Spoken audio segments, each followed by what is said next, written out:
Hi, I'm Tyler Van Haren. I'm an engineer here at Statsig, and today we're going to be talking about testing out your gates, etc.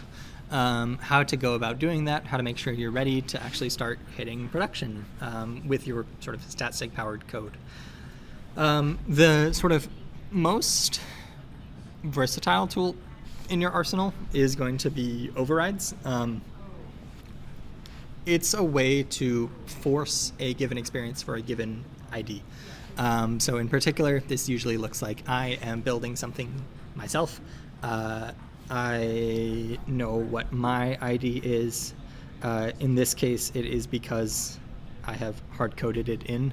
I am user 1237, but it's probably just that you know what your ID is. Maybe that is specific to your dev environment, staging environment, whatever, but you have some way to identify yourself. And so a really common thing that you'll want to do is make sure that you have, try out the experience in both of those flows, right? It's a pretty reasonable request. And so right now, if I check this gate, you'll notice I don't get this counter because that feature hasn't been released yet. If I look at this, we have not rolled it out to subscribers yet. We have not rolled it out to everyone yet. No one has access to this thing. But I want it for me. I'm going to go ahead and add an override. In particular, I am 1237. Maybe this is only for when the app is running on, again, staging or product development environments. In this case, I know that for my demo app, IDs are globally applicable across environments. So I can go ahead and add them. And now, when I go ahead and save that, it should be the case that, yep, now I have access to this feature. So this is a really simple way for particularly developers or QA teams to make sure they're trying out different experiences when they're trying to try out something live. There's sort of different paths you can go down for automated testing type purposes. But for just being give me what control is seeing, give me what test is seeing, give me this feature, give me not this feature, you can use this to, again, override yourself into or not into different environments, things like that. The same is also applicable to experiments for what it's worth. You can very similarly go to manage overrides for the experiment and add yourself to one of those arms of the experiment to test it out. The other thing that will come into play for understanding how healthy your experiment is or your gate is tends to be starting in lower environments. When you have one of these rules, you can select which environments this is applicable for. So in particular, let me go ahead and add some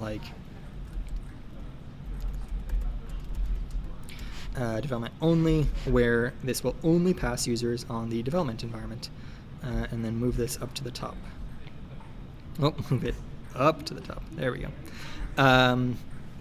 So now when I look at this gate, everyone on staging tier, on production tier are not going to have access to this feature, but everyone on development is.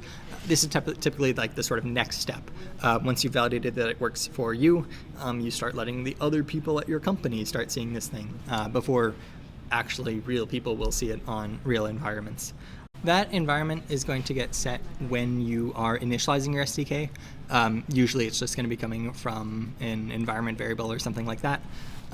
But you'll pass it into the Statsig options that you can pass into the Statsig provider that is sort of wrapping your whole app, and include environment and then what tier environment it is.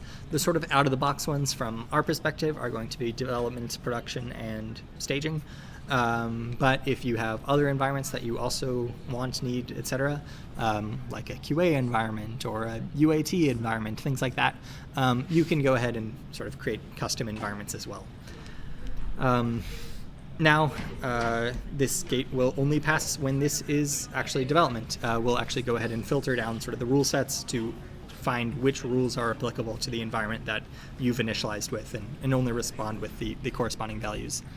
In addition to doing this for gates, similarly for experiments, you can also start them in lower environments before actually starting them in production.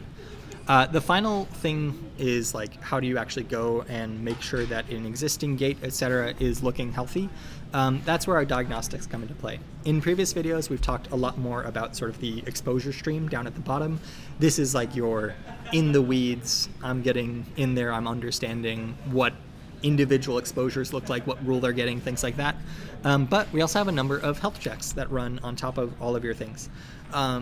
Sort of the most straightforward one is just like, are checks coming through? Worth noting, it is sort of per rule for gates. For experiments, less concept of rules. It's one set of health checks, but very similar set of things. And we'll do things like say, hey, are checks coming through? In general, in production, when you're doing checks, are you including the unit type that you're supposed to?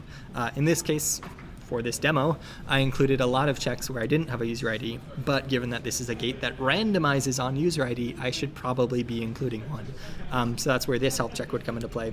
And then there's just things like, are we seeing the right sorts of assignment reasons? We'll do things like check for sample ratio mismatch.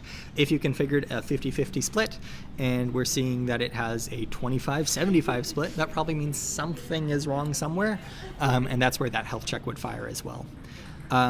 These health checks are really there to be your friend in terms of making sure you can check and understand if a gate is healthy. For gates or rules that should have metrics, so places where I have some 50-50 split like this one, we actually can have a control and test group going. We'll start to do things like check those sort of more metric specific ones. Are the user IDs that we're seeing lining up with the user IDs you have data for metrics? If they aren't, it maybe means that a thing we've seen is that people hash their IDs in one place and not in another. And it just means that the join isn't going to be able to happen, right? To say test had a value of X and control had a value of Y.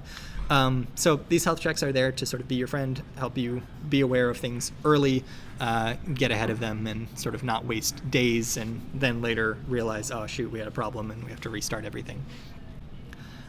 That's sort of how you go ahead and test out your code for yourself or for a select group of dog fooders, etc., how you start running it in lower environments, and then finally how you go ahead and make sure everything's looking healthy once it's sort of live in production. Thanks.